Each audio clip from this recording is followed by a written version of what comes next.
इस कहानी में जिन जिन लोगों ने भाग लिया, इसको बढ़ाने में सहयोग दिया, उनके नाम बता देती हूँ। निर्देशक मनमोहन देसाई, निर्माता ए नाडियाडवाला, संगीतकार आर.डी. बर्मन, गीतों को लिखा मजरू सुल्तानपुरी ने। मुख्य कलाकारों ने जिन्होंने भाग लिया उनके नाम भी बता देती हूँ। रणधीर कपूर ने लक्ष्मण भार्गव का रोल निभाया। रेखा ने रेखा चौधरी के नाम से ही, शत्रुघ्न सिन्हा राम भार्गव के नाम से जाने गए जब छोटा बच्चा थे और बड़े होकर कुमार नाम से। रमेश देव, प्रकाश वर्मा, पद्मा खन्ना जूली नाम से जानी गई और फरियाल कैबरे डांसर। सुलोचना लाडकर लक्ष्मी भार्गव जो बच्चों की मां थी। मनमोहन कृष्णा केदारनाथ भार्गव, राज मेहरा चौधरी यानी मेयर साहब से नाम जाने गए। रुपेश कुमार जगनलाल पांडे और रंजीत पीटर नाम से अभिनय किया। केशव राणा कुंदन लाल के नाम से जाने गए। विजू खोटी माइकल, रणधीर रतनलाल वर्मा और रणवीर राज पुलिस इंस्पेक्टर के रूप में सामने आए। और फिल्म की शुरुआत अब होती है। ट्रेन में बैठे केदारनाथ भार्गव और उनकी पत्नी और बच्चे सफर कर रहे हैं। दोनों पति पत्नी की गोद में एक एक बेटा बैठा हुआ है। लक्ष्मी की गोद में बेटा बैठा हुआ बोलता है माँ से, माँ भूख लगी है। तो इतने में पिता की गोद में बैठा बच्चा लक्ष्मण कहता है, भूख तो मुझे भी लगी है लेकिन मैं सो रहा हूँ। पिता दिलासा देते हैं, कोई बात नहीं, जैसे ही ट्रेन अगले स्टेशन पर रुकेगी बेटा तो ले लेंगे कुछ खाने को। कभी कभी क्या होता है, ट्रेन में जब हम सफर कर रहे होते हैं तो सामने की या बगल वाली सीट पर कोई खाना खाता है ना, तो अक्सर भूख लग जाया करती है। ऐसा ही हुआ इस ट्रेन में भी। कोई सामने खाना खा रहा था तो बच्चे का भी मन कर गया। उसकी नजर उसी डिब्बी पर थी जिसमें वो व्यक्ति खाना खा रहा था। तो मौके पर ही जब उस डिब्बी को छूने लगा जैसे ही, तो आवाज आई, ट्रेन के साथ हादसा हो गया है, पटरी से उतर गई है, सब साथी एक दूसरे से बिछड़ गए हैं। तभी केदारनाथ भार्गव जो अपने परिवार से बिछुड़ चुके हैं, एक बच्चे को लिए जहां पुलिस सुरक्षा है वहां पहुंचकर अपनी पत्नी और बच्चे के गुम हो जाने का जिक्र करते हैं कि, और पुलिस वाले को पूछते हैं लेकिन वो कहता है यहाँ तो नहीं मिले। इतना पूछते ही वो बाहर निकल जाते हैं। तकदीर देखिए ना, जैसे केदारनाथ अपने बच्चे के साथ बाहर निकलते हैं तभी लक्ष्मी पुलिस से पूछती है, वो एंटर करती है मतलब, तो लक्ष्मी पुलिस से पूछती है कि केदारनाथ भार्गव नाम से रजिस्टर में देखिए तो मेरे पति का नाम दर्ज है क्या। पुलिस वाला मना कर देता है कि ऐसा कोई नाम नहीं है इसमें लिखा हुआ। इधर बेटे राम का अपहरण हो चुका है, केदारनाथ का घर तो बंटवारे की भेंट चढ़ चुका है और अब उनके पास केवल लक्ष्मण ही है। तभी कोई व्यक्ति रतन उनसे मिलता है और राय देता है। दोनों इकट्ठे बैठे होते हैं तो कि रामपुर में चलते हैं, मेरी बहुत सारी जमीन है तो वहीं पे इकट्ठे बैठकर गांव में खेती कर लिया करेंगे। लक्ष्मण अब वो उसकी बात मानकर गांव चला जाता है। तो लक्ष्मण एक पतंग को देख रहा है जो आसमान से उड़कर अभी नीचे आई है। वह लेने के लिए दौड़ता है तो तभी उस सड़क पर एक गाड़ी आ जाती है। रतन की नजर पड़ जाती है। वह दौड़कर लक्ष्मण की जान गाड़ी से बचा लेता है लेकिन अपनी टांग खो बैठता है। केदारनाथ अब गांव में खेती करते हुए, हल चलाते हुए कह रहे हैं कि मुझे हमेशा जिंदगी में इस बात का दुख रहेगा कि तुमने मेरे बेटे की जान बचाने की खातिर अपनी टांग खो दी। केदारनाथ अपने बेटे लक्ष्मण के साथ साथ रतन के बेटे प्रकाश का भी ध्यान रखते हैं। अब दृश्य बदलता है। अब पता चल रहा है कि बच्चे बड़े हो चुके हैं और एक रामलीला के दृश्य में लक्ष्मण भाग ले रहा है। केदारनाथ लक्ष्मण को आवाज लगाते हुए कहते हैं कि 2 महीने से लक्ष्मण प्रकाश की कोई शहर से चिट्ठी नहीं आई।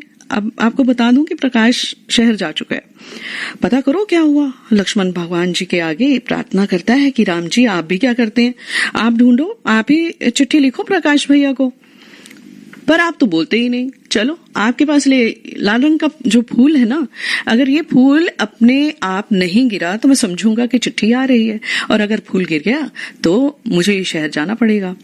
तभी भगवान के कंधे से फूल गिरता है। लक्ष्मण इशारा समझ जाता है कि उसे ही ढूंढने जाना है और फिर लक्ष्मण पिता और रतन चाचा से विदा लेकर ट्रेन पर सवार होकर मुंबई चला जाता है। और इधर प्रकाश एक जौहरी यानी ज्वेलर के यहाँ नौकरी करता है। कुंदन नाम का एक व्यक्ति जौहरी के पास कुछ हीरे लेने आता है, बेचने आता है और बदले में पैसे ले जाता है। कुंदन यहाँ दस्तखत की कुछ गड़बड़ करके और हीरे की जगह कांच के टुकड़े रखकर निकल जाता है। वो सेठ जब साइन चेक करता है तो उसमें साइन नहीं होते और हीरे भी नहीं होते।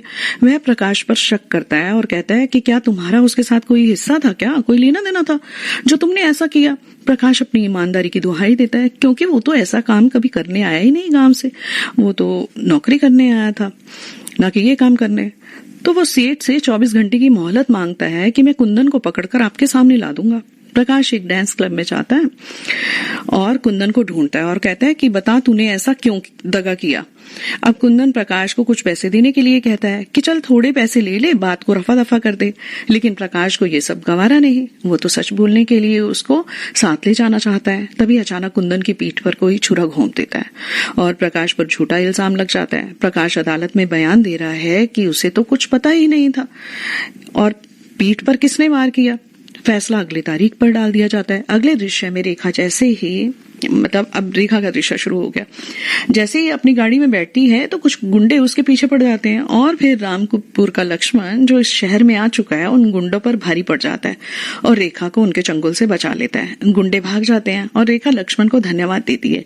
लक्ष्मण उसको घर छोड़ने को कहता है, वह घर में छोड़ देता है और अंदर जैसे ही एंटर करता है तो रेखा का इतना सुंदर घर देखकर बोलता है, कहता है तुम्हारा घर तो बहुत बढ़िया है। वो बताती है कि मेरे पिताजी मेयर हैं। अब ये लक्ष्मण मेयर का मतलब तो नहीं जानता और खुद ही कहता है, अच्छा जैसे हमारे गांव में चौधरी होते हैं वैसे ही आपके पिताजी शहर के बड़े आदमी हैं। मैं पंचायत बुलाकर आज ही प्रकाश भैया का पता लगा लेता हूँ। राम जी की लीला भी बड़ी अजीब है, बहुत सही जगह भेजा है मुझे। तभी घर के मंदिर से गीत की आवाज आती है।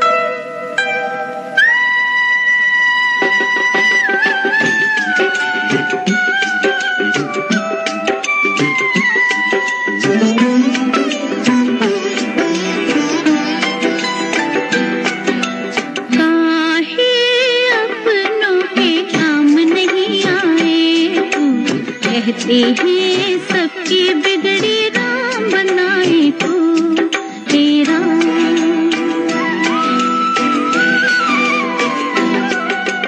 काहे अपनों के काम नहीं आए तू, कहते हैं सबकी बिगड़ी राम बनाए तू तेरा।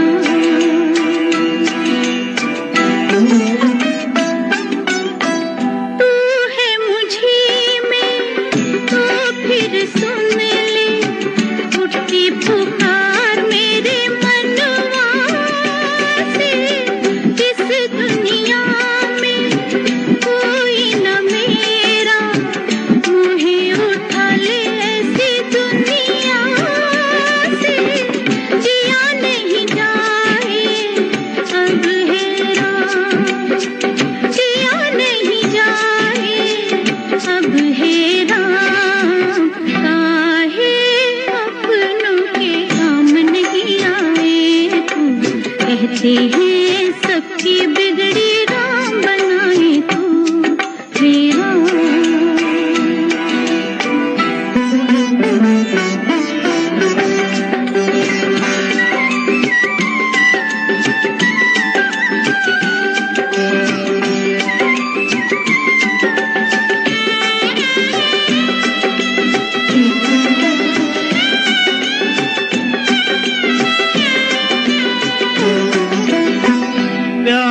तो तेरा सच है भगवन, खुद को सुझाई नहीं देता रे। कभी कोई अपना होता है पास ही, फिर भी दिखाई नहीं देता रे।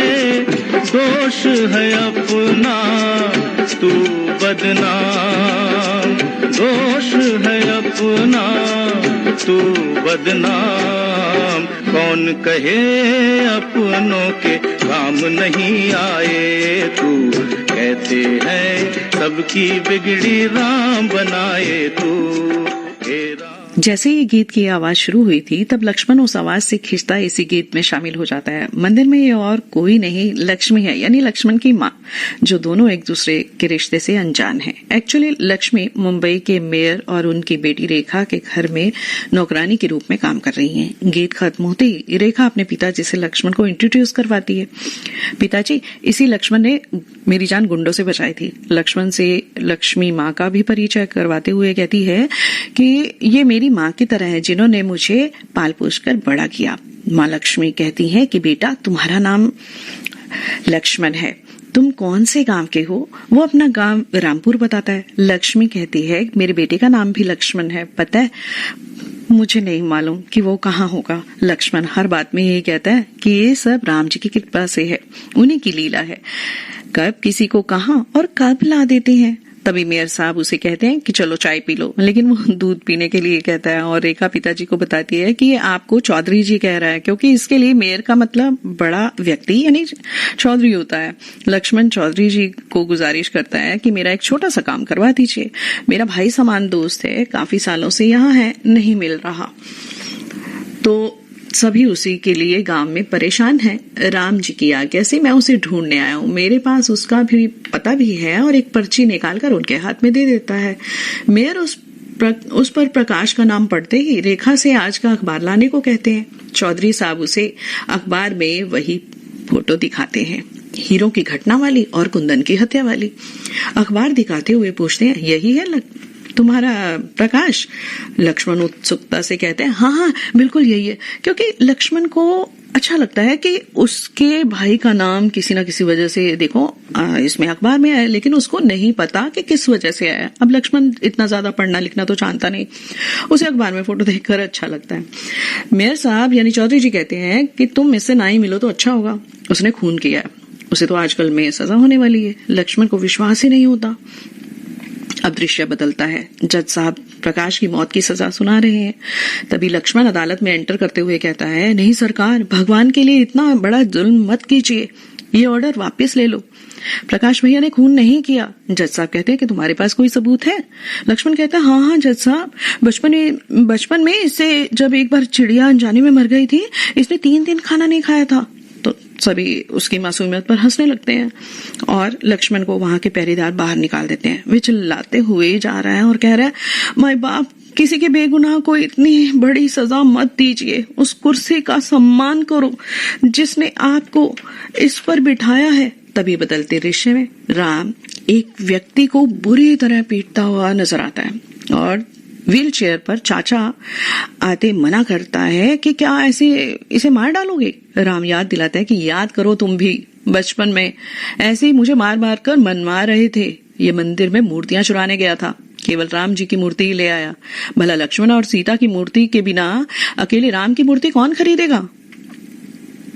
तो चाचा कहते हैं कि बेटा अब चोरी का काम कितना और करोगे, हमारे पास बहुत पैसा रुपया आ गया, अब छोड़ दो वरना पुलिस के हाथ आ जाएंगे। राम कहता है, गुनाह की खाई में धकेलना जानते हो लेकिन उसकी गहराई से घबराते हो। देखना जब इंसान गिरता है तो कहां तक गिरता चला जाता है।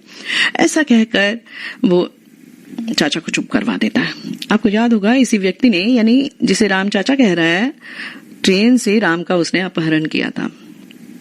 और अब इधर कुमार किसी से बात कर रहा है। प्रकाश को फांसी की सजा सुना दी गई है। कुमार पूछता है कि जो व्यक्ति उसे बेकसूर कह रहा था वो कौन था। उसका साथी बताता है कि लक्ष्मण एक मामूली देहाती। राम भार्गव यानी जिसे इस गिरोह के सभी कुमार नाम से जानते हैं कहता है कि दुश्मन को इतना मामूली मत समझो। रावण ने भी हनुमान को एक मामूली बंदर ही समझा था जिसने सारी लंका में आग लगा दी थी। और फिर उसके बाद एक और व्यक्ति पीटर नाम का इनके गिरोह में शामिल हो जाता है और ये कुमार अपने गिरोह में शामिल लोगों को बाजू पर उनके सांप के टैटू जैसी कोई निशानी लगा देता है ताकि पता रहे कि ये हमारे गिरोह के लोग हैं। बदलते दृश्य में लक्ष्मण मंदिर में भगवान राम जी के आगे शिकायत करता है, पड़ गया कलेजा ठंडा, करवा दी मेरे दोस्त को फांसी की सजा। जब इंसान परेशान होता है ना तो वो भगवान से ही बातें करता है और लक्ष्मण मन की भड़ास निकालते बोलता चला जा रहा है, कुछ तो अच्छा करते, मैं क्या गांव से अपने दोस्त के लिए ये खबर सुनाने आया था और अपने गांव के लोगों को क्या सुनाऊंगा। जिसके बाप ने मेरी जान बचाई, क्या आज मैं उसी की जान जाते हुए अपनी आंखों से देखूं? कैसे भी करो मेरे दोस्त की जान बचाओ वरना तेरी मेरी कट्टी। इधर पीछे से रेखा मंदिर में माथा टेकने आई है और लक्ष्मण को इस तरह कहते कहते देखते पूछने लगती है, किससे लड़ रहे हो? और रेखा से भी कहता है कि चौधरी साहब से कहकर मेरे भैया को छुड़ा दो। उस दिन याद है तुम्हें जब गुंडों ने पकड़ लिया था तो किसने बचाया? वो कहती है तुमने। लक्ष्मण कहता है नहीं, इन्होंने बचाया, यानी मेरे राम जी ने। राम जी ने ही तो मुझे वहां पहुंचाया वरना कोई और न चला जाता। ये तो अंतर्यामी है, कुछ भी कर सकते हैं। आप अपने मेयर जी से कहकर मुझे प्रकाश भैया से मिलने की पर्ची बनवा दीजिए। और रेखा सहमति दे देती है कि चलो इतना तो मैं कर ही सकती हूँ।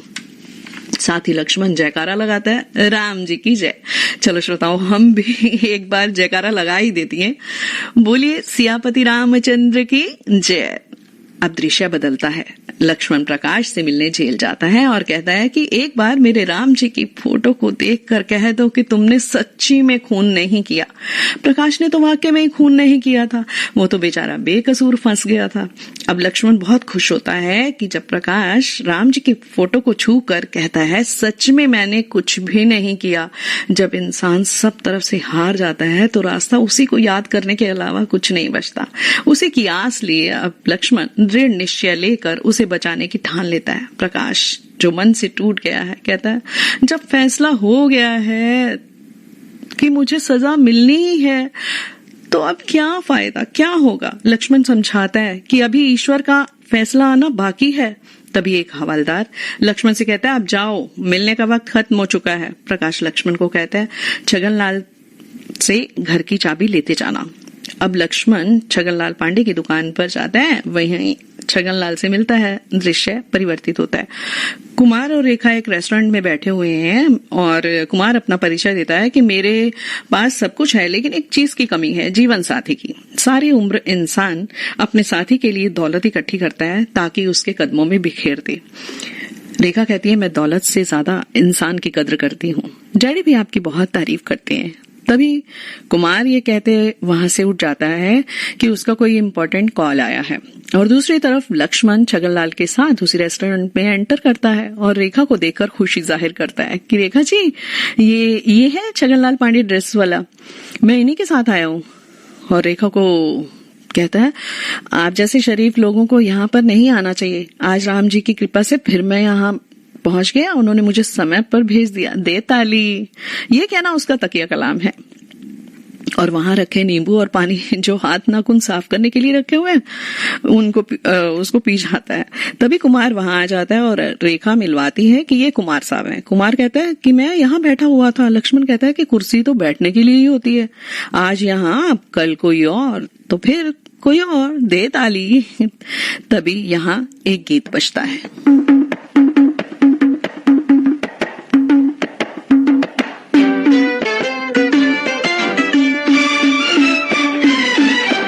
रामपुर का बासी हूँ मैं, लक्ष्मण मेरा नाम। सीधी सादी बोली मेरी, सीधा साधा काम। हो पर हूँ बड़ा अलबेला, हो 100 के बराबर अकेला। हो रामपुर का बासी हूँ मैं, लक्ष्मण मेरा नाम। सीधी सादी बोली मेरी, सीधा साधा काम।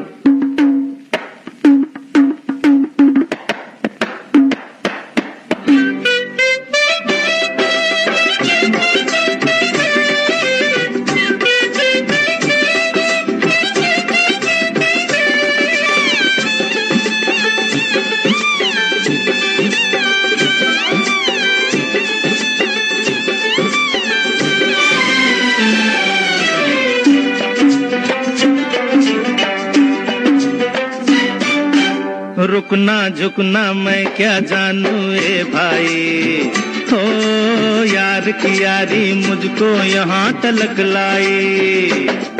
अरे खेल तमाशा मुझको मत समझो प्यारो, हो अभी तो पर्दा उठने में देर है यारो। तुम देखोगे तुम देखोगे उस रोज मुझे, मैं अपनी जान पे जिस दिन खेला। रामपुर का बासी हूँ मैं, लक्ष्मण मेरा नाम। सीधी सादी बोली मेरी, सीधा साधा काम।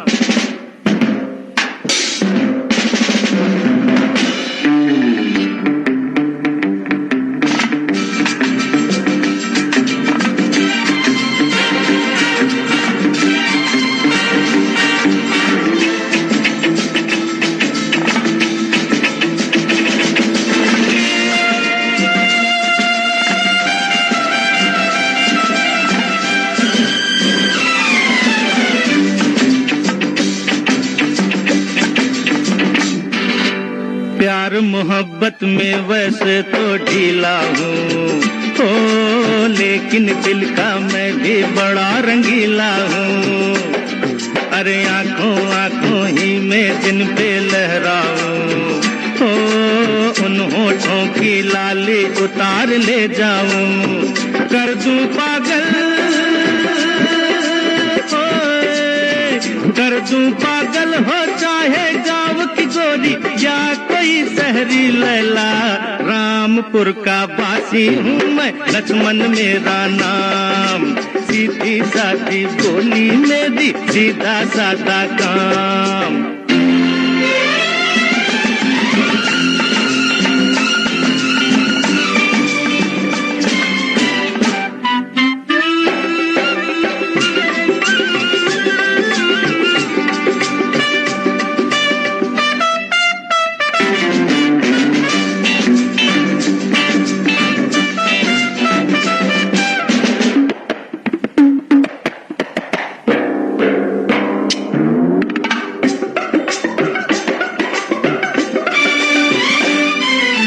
सूट पहन के तुम देखो नकली सपना, ओ मेरी धोती कुर्ते पे सोच कर हंसना। अरे खद्दर की छाया में भारत जागा है, ओ इस लाठी से अंग्रेज डर के भागा है। ये अंग्रेजी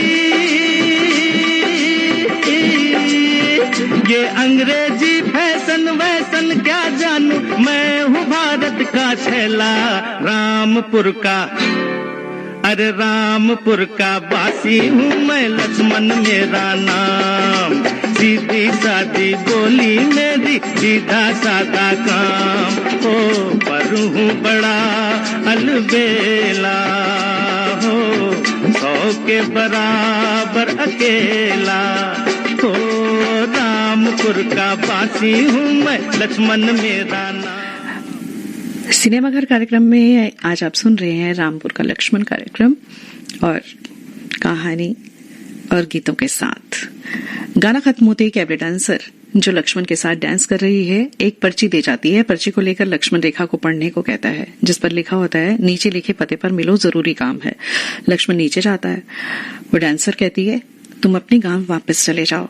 लक्ष्मण कहता है कि मेरी जिंदगी दोस्त के पिता के द्वारा दी गई है, अगर किसी के काम आ सके तो अच्छी बात है। लक्ष्मण लड़की के कमरे में प्रकाश की फोटो देखकर समझ जाता है कि ये प्रकाश भैया से प्यार करती है।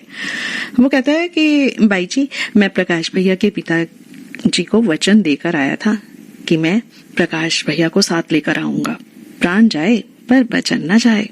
वो लड़की कहती है तुम्हें उन गुंडों का नहीं पता, कुंदन का खून करके उन्होंने प्रकाश को फंसाया है। लक्ष्मण कहता है आपको प्रकाश भैया के प्यार की कसम, आप जो भी जानती हैं गुंडों के बारे में तो मुझे बता दीजिए। वो बताने लगती है कि यहाँ बहुत बड़ा गुंडों का गैंग है और कुंदन भी उन्हीं का आदमी था। हर मेंबर के बाएं हाथ पर, बस इतना कहती है कि उस लड़की की कमर पर भी कोई चाकू से वार कर देता और वो मर जाती है। लक्ष्मण उस तरफ भागता है जहां कोई भाग रहा है। तभी एक आदमी से वह भिड़ जाता है। उसके हाथ पर भी वही सांप के टैटू जैसा निशान है। दोनों के बीच खूब हाथापाई होती है। तभी लक्ष्मण के पास और भी गुंडे आ जाते हैं। वो सभी का मुकाबला राम जी की कृपा से कर रहा है। अगला दृश्य आता है जिसमें लक्ष्मण जेल जाकर प्रकाश से बातें कर रहा है। प्रकाश उसे कसम देकर घर जाने के लिए कहता है क्योंकि वो अपनी वजह से लक्ष्मण की जान को खतरे में नहीं डालना चाहता। लक्ष्मण प्रकाश से कसम वापस लेने को कहता है और बदलते दृश्य में कुमार अपने गुंडों को मारता दिखता है। वो लक्ष्मण की बहादुरी से गुंडों को वाकिफ करवाता है और कहता है कि मैं नहीं चाहता कि वो मेरी लंका में हनुमान बनकर आग लगाए। तभी रेखा के घर में कुमार प्रवेश करते माँ लक्ष्मी से बात करता है, लेकिन यहाँ उसका रवैया कुछ अकड़ा हुआ है और तहजीब वाला नहीं है। लक्ष्मी उसे रेखा के कमरे में ऊपर जाने के लिए मना कर रही है और कुमार अपने आप को उनसे कुमार साहब कहलवाना चाहता है और उसका होने वाला पति कहता है। तभी इन सब बातों को सुनता लक्ष्मण भी वहां आ जाता है और कहता है कि बड़ों से बात करने की तहजीब सीखिए बड़े भैया। जेब में कागज के टुकड़े और सूट बूट पहनकर कोई बड़ा आदमी नहीं बन जाता। कुमार और लक्ष्मण आपस में बातचीत करते एक दूसरे को समझा रहे हैं। देखिए ना, एक एटीट्यूड वाला है और दूसरा धरती पर रह कर ही सबका सम्मान करने वाला है। तभी बीच में रेखा कमरे से बाहर निकलती है, पूछती है क्या हुआ। तो लक्ष्मण कहता है कि लगता है कुमार से मेरा कोई पिछले जन्म का हिसाब है। फिर रेखा से कुमार पिक्चर देखने जाने के लिए कहता है कि टिकट बुक करवा ली है, सच्चा झूठा पिक्चर देखने चलते हैं। लक्ष्मण कहता है भाई फिल्म देखने की क्या जरूरत है जब सच्चा मैं और झूठा कुमार की तरफ इशारा करके कहता है। फिर दोनों कुमार और रेखा निकलने लगते हैं। तभी लक्ष्मण कहता है रेखा जी जरा गांव में मेरी एक चिट्ठी लिख दो। रेखा कुमार से कहती है ठीक है, मैंने ये फिल्म देखी हुई है, तुम चले जाओ डैडी के साथ, उन्होंने ये फिल्म नहीं देखी। कुमार गुस्से में टिकट फाड़ देता है और चला जाता है। अब लक्ष्मण चिट्ठी लिखवा रहा है, रेखा उसके कहे अनुसार वैसे ही लिखती चली जा रही है और फिर बातें करते हैं और ये गीत बजता है। हाँ? क्या कहा?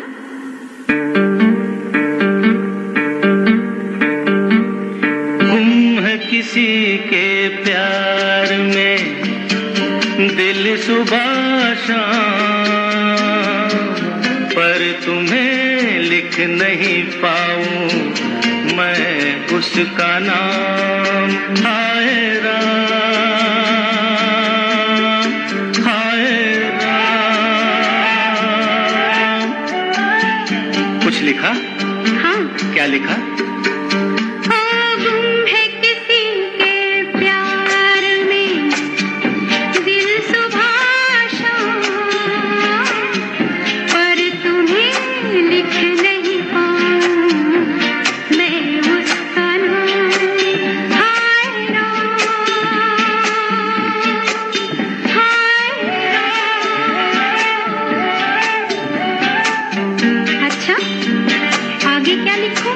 आगे सोचा है एक दिन मैं उससे मिल के कह डालूं अपने सब हाल दिल के, और कर दूं जीवन उसके हवाले, फिर छोड़ दे अपना बना ले। मैं तो उसका रे हुआ दीवाना, अब तो जैसा भी मेरा हो अंजाम। ओ गुम है किसी के प्यार में दिल सुबह शाम, पर तुम्हें लिख नहीं पाऊं मैं उसका नाम। हाय राम, हाय राम। लिख लिया? हाँ। जरा पढ़ के तो सुनाओ ना।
दोस्तों फिल्म की कहानी बताऊंगी अभी, पहले ये छोटा सा ब्रेक ले लेते हैं।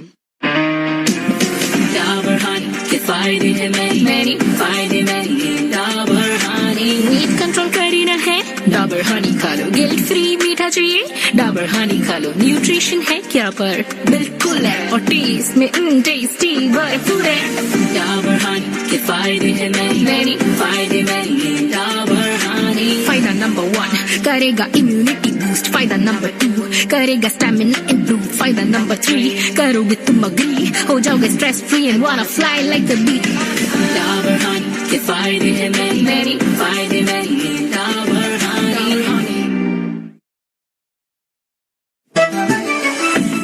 मन की बात है जन जन की, सभी की कुछ अपनी सी, संघर्षों के कुछ किस्से, कहानी कुछ सफलताओं की, अनकही विरासत की, उम्मीदें नए भारत की। महीने के आखिरी रविवार का रहता है इंतजार, मलयाचल के आंचल से विंध्याचल के आंगन तक, ब्रह्मपुत्र के घाट से हिमालय के विस्तार तक होती है मन की बात प्रधानमंत्री के साथ। तो सुनिए इस महीने 31 दिसंबर सुबह 11 बजे मन की बात आकाशवाणी और दूरदर्शन के सभी चैनलों पर। आप भी माननीय प्रधानमंत्री के मन की बात का हिस्सा बन सकते हैं। इसके लिए आप अपने सुझाव 29 दिसंबर तक टोल फ्री नंबर 1800-117800 पर रिकॉर्ड कर सकते हैं या फिर 1922 पर कॉल भी कर सकते हैं। नमो ऐप या माईगोव के ओपन फोरम में पोस्ट कर सकते हैं या post box number 111 Akashvani Delhi के पते पर भेज सकते हैं। तो याद रखें, रविवार 31 दिसंबर सुबह 11 बजे मन की बात। दोस्तों, आप सुन रहे हैं रामपुर का लक्ष्मण कहानी और उसके गीत। अभी आपने इससे पहले गीत सुना था गुम है किसी के प्यार में, लता मंगेशकर और किशोर कुमार का गाया ये गीत था। अब दृश्य गांव का है। रतन गांव वालों से आवाज लगा के कहता है, लड्डू खाओ, लक्ष्मण की चिट्ठी आई है, सब ठीक है। और केदारनाथ से बात करता है कि मुझे सपना आया था कि मेरा प्रकाश फांसी के तख्ते पर खड़ा आवाजें लगा रहा है। ये तो भाई चिंता की बात है। वो उसे ढारस बंधाते हुए कहता है कि सपने में तो किसी की मौत देखो तो उसकी उम्र लंबी होती है, ले लड्डू खा, प्रकाश 100 साल तक जिएगा। दृश्य फिर से बदल गया और रेखा के जन्मदिन की पार्टी रखी गई है। सभी मेहमान आ चुके हैं। लक्ष्मण भी भोला भाला वहीं मासूमियत लिए हुए एक साधारण इंसान की पार्टी में एंटर करता है। माँ लक्ष्मी पूछती है कि ये क्या पहना है, तो छगनलाल भी साथ है। वो कहता है, माँ जी कल हमने श्री 420 मूवी देखी थी जिसमें राज कपूर ने ऐसे ही कपड़े पहने हुए थे, लक्ष्मण वैसे ही कपड़े पहन कर आया है। फिर बात करने लगते हैं उसी गाँव की, मेरा जूता है जापानी। और फिर हंसते हुए आगे बढ़ते हैं। मेयर साहब को और रेखा को मिलते हैं और जन्मदिन की मुबारक देते हैं। कुमार भी रेखा के पास है और हीरों का हार अपनी तरफ से गिफ्ट लेकर आया है, पहनाने लगता है। तभी लक्ष्मण आगे बढ़ते हुए कहता है कि मैं फूलों का हार खुद बना के आया हूँ जो हीरों के हार से भी ज्यादा कीमती है। कुमार को बुरा लगता है। लक्ष्मण कहता है, इतनी कीमती चीजों के लिए तो सीधे साधे काम से नहीं उल्टे सीधे काम करने पड़ते हैं। तो कुमार कहता है कि तुम्हारा मतलब है मैं उल्टे काम करता हूँ? मजाक बराबरी वालों से किया जाता है। एक दूसरे से दोनों नाराजगी जाहिर करते हैं। तभी ये गीत बजता है, क्यों मेरे यार मैंने भी यार क्या बात कही दे ताली,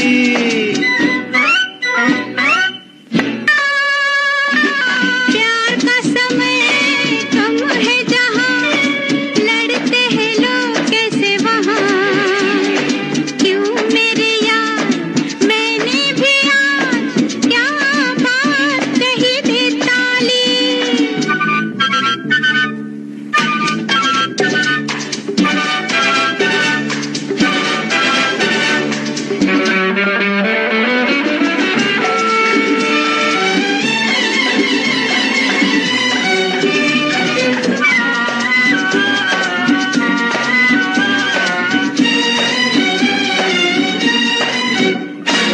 जो भी करे प्यार मैं उसका यार, गलत मुझे ना समझना।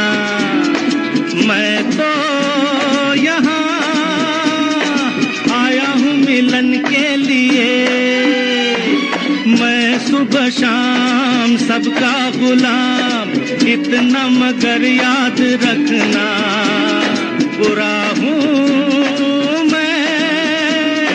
बस दुश्मन के लिए। उल्फत के जो प्यासे हो तुम, चाहत का हूँ मैं भी सवाली। प्यार का समय कम है जहाँ लड़ते हैं लोग कैसे वहाँ, क्यों मेरे यार मैंने भी आज क्या बात कही दे ताली।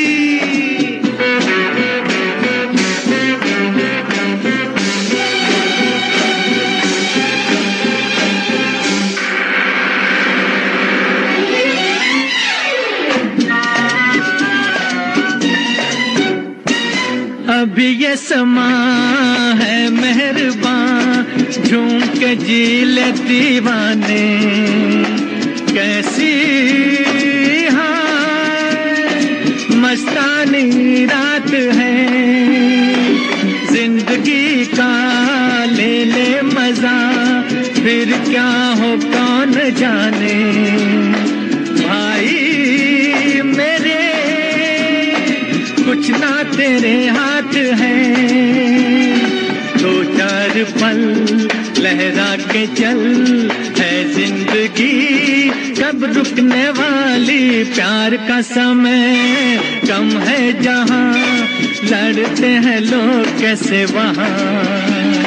क्यों मेरे यार मैंने भी आज क्या बात कही जे ताली।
लता मंगेशकर, किशोर कुमार और मोहम्मद रफी की आवाज में आप गीत सुना।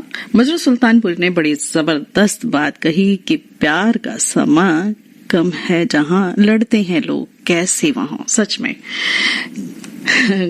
कब जिंदगी खत्म हो जाती है पता ही नहीं चलता। और गीत खत्म होते ही माँ लक्ष्मी पर अचानक से कोई चाकू से निशाना गलती से लगा देता है। भीड़ इकट्ठी होती है, माँ के बाजू के नीचे से चाकू कुमार बाहर निकालता है और गुंडे की तरफ नफरत का इशारा भी करता है। और वो गुंडा जिसने वार किया था, भीड़ में लोग उसे पकड़ लेते हैं। चालाकी से कुमार उसकी गर्दन में एक पिन चुभो देता है और वो मर जाता है। लक्ष्मण उसकी बाजू देखता है कि ये तो उसी टोली का ही है। मेयर साहब ऑर्डर देते हैं कि सभी पुलिस के आने तक यहीं रहें। पुलिस आती है, लक्ष्मण पुलिस से कहता है कि आप हर बंदे की बाजू पर देखिए, जिसकी बाजू में ये सांप बना होगा वही गुंडों के गिरोह का है। कुमार पुलिस से कहता है आप छानबीन को अपने तरीके से कीजिए। तभी पुलिस वाला कुछ ऐसे सवाल करता है जैसे कुमार से उसका बिजनेस किस चीज का है, कहाँ कर रहे हो, वगैरह वगैरह। मेयर साहब को लगता है कि पुलिस शायद कुमार पर ही कुछ प्रश्न चिन्ह लगाए चली जा रही है। तब सबके दोनों हाथों पर यानी बाजुओं पर निशान चेक किए जाते हैं। फिर बारी आती है कुमार की, लेकिन निशान तो दोनों बाजू पर ही नहीं मिला। दृश्य बदलता है। अब कुमार सारी बात को अपने चाचा से डिस्कस कर रहा है और कुमार बताता है कि गैंग को उंगलियों पर नचाना तो मेरा काम है, जब निशान की जरूरत नहीं है तो निशान नहीं है। मतलब वो अपनी बाजू पर एक लेयर सी चढ़ाए हुए था और जो लेयर के नीचे सांप का निशान था।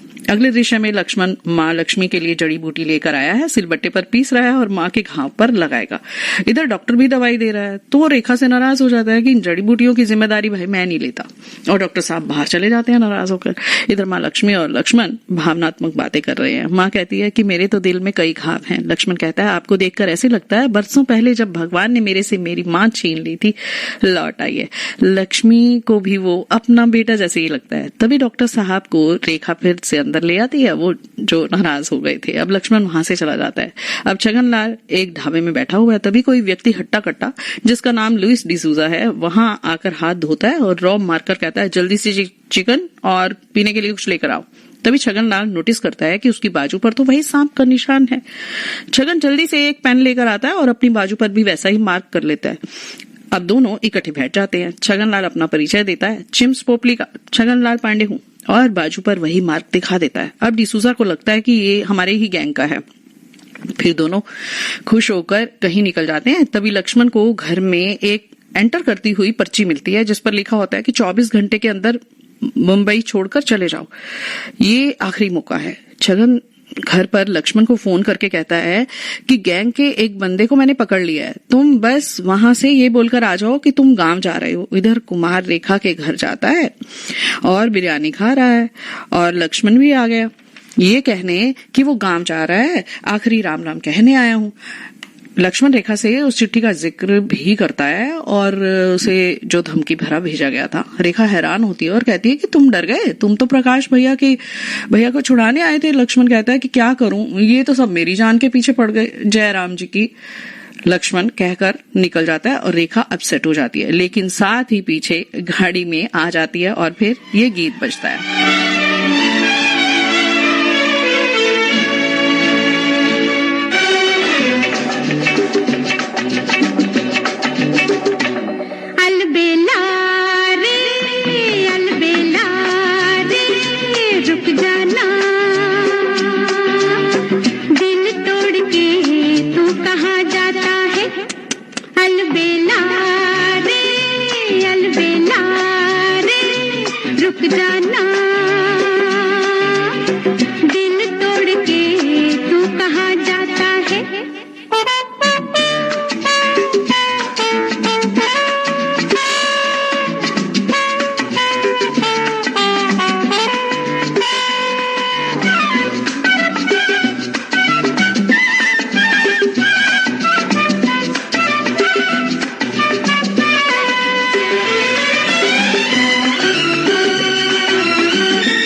लता मंगेशकर की आवाज में आपने ये गीत सुना।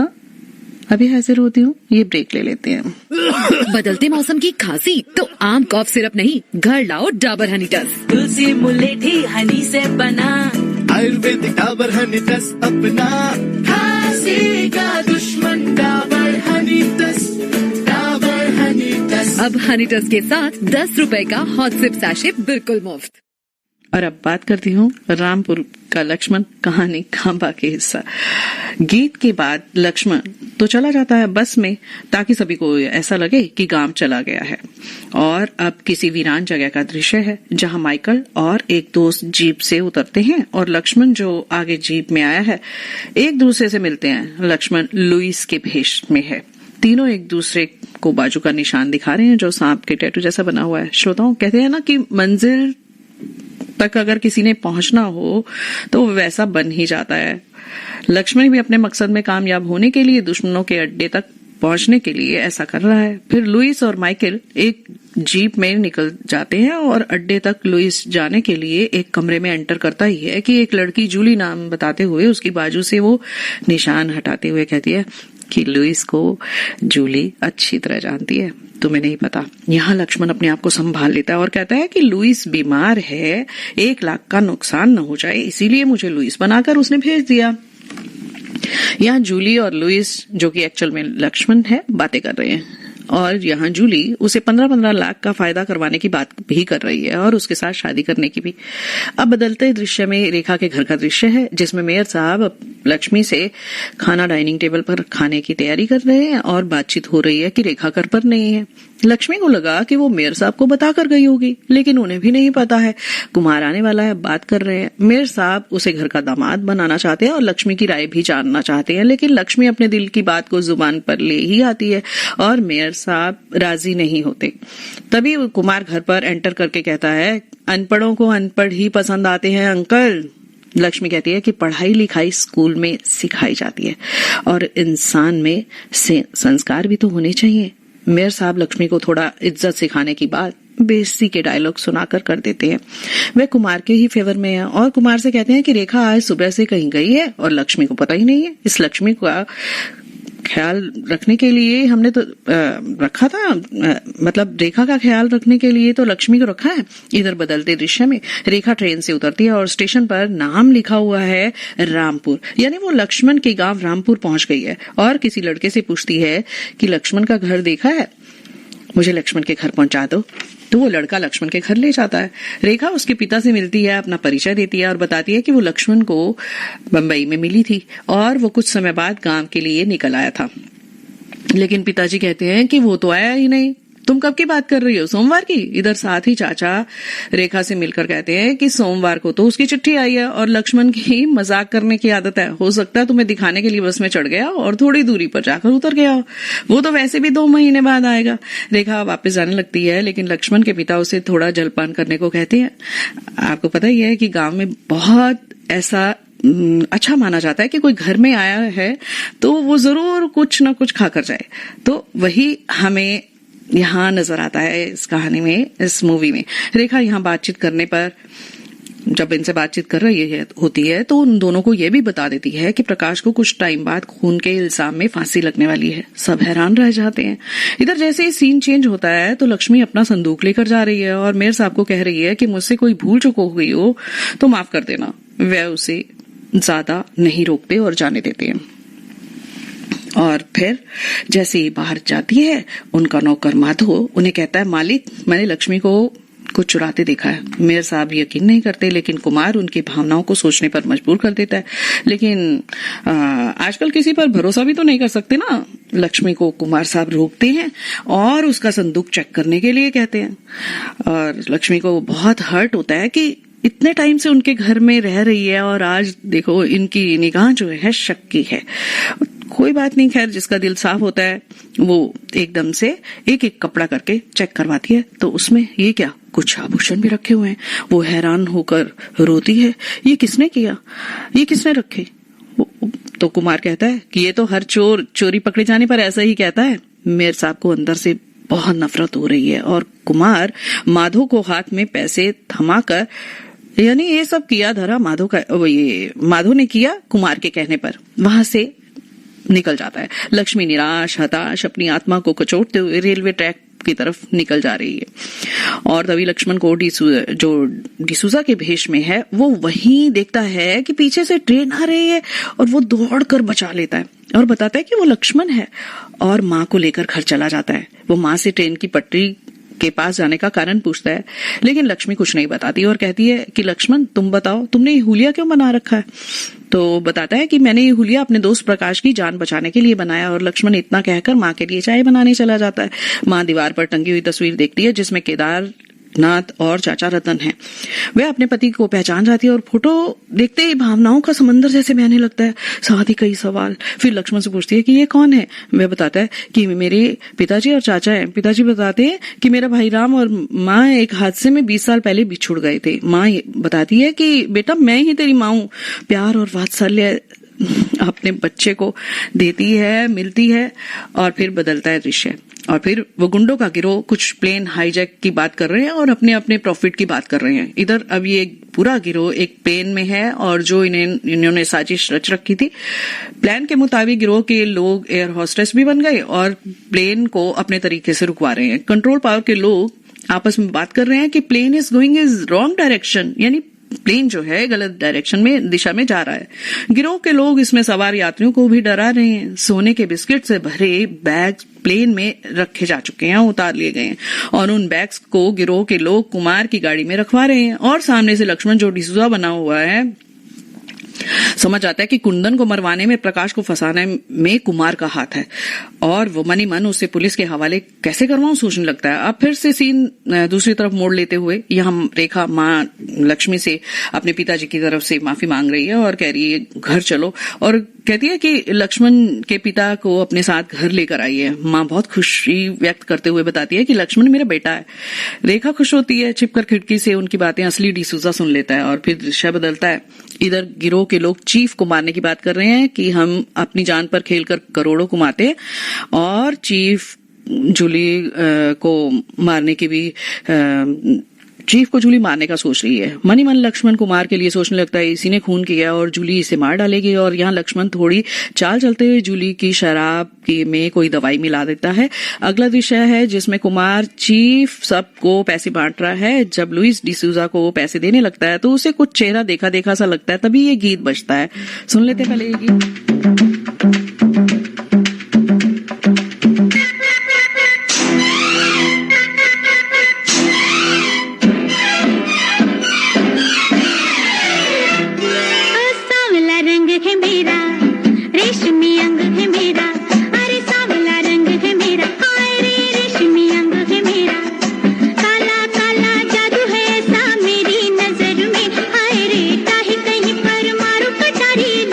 जिगर में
दोस्तों, गीत खत्म होते ही जूली कुमार पर चाकू से निशाना साथ देती है, लेकिन निशाना चूक जाता है। फिर जैसे जैसे बात संभल जाती है, कुमार सबका हिस्सा देकर सीढ़ियों से ऊपर की तरफ मुड़ जाता है। गुंडों का सामना जैसे तैसे करके उनसे लड़ने भिड़ने के बाद नकली लुइस यानी लक्ष्मण कुमार के कमरे में पहुंच जाता है और अपना असली हुलिया कुमार के सामने दिखाता है। और कुमार हैरत से उसे लक्ष्मण पुकारता है। कुमार पूछता है कि तुम मुझे मारने आए हो? वो कहता है, असल में तुम्हें तो जूली मारना चाहती थी, लेकिन मैंने तुम्हें बचा लिया और तुम्हारे साथी भी।